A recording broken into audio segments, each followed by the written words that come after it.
প্রিয় ভক্তবৃন্দ, মুক্তি চ্যানেলের পক্ষ থেকে আমি তপন সর্দার। আজকে জানাবো কখন তুলসী গাছে জল দেওয়ার নিয়ম এবং কখন দেওয়ার নিয়ম নয়, সে সম্পর্কে আপনাদের সংক্ষিপ্ত কিছু ধারণা দেব। শুরু করছি আজকের ভিডিও। নাম্বার 1, একাদশী। কারণ একাদশীতে তুলসী দেবী উপবাসে থাকেন। এই দিনে তুলসী পাতা ছেঁড়া, জল দেওয়া বা নাড়া দেওয়া নিষিদ্ধ।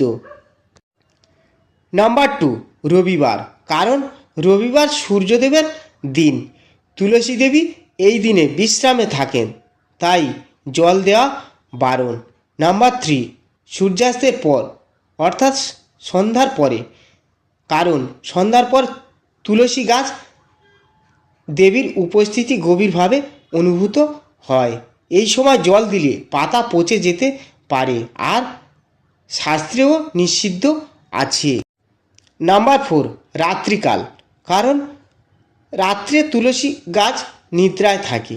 জল দেওয়া হলে গাছের ক্ষতি হয় এবং এটি অশুভ বলে মানা হয়। তাহলে কবে জল দেওয়া উত্তম?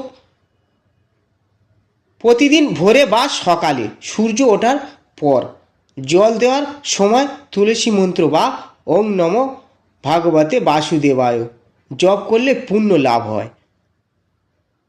আর বৈজ্ঞানিক বলে রাতে জল দিলে মাটিতে অতিরিক্ত আর্দ্রতা জমে, এতে ছত্রাক ও পচন ধরার সম্ভাবনা বাড়ে।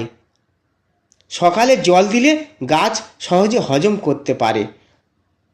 হরে কৃষ্ণ কৃষ্ণ কৃষ্ণ হরে হরে, হরে রাম রাম রাম হরে হরে।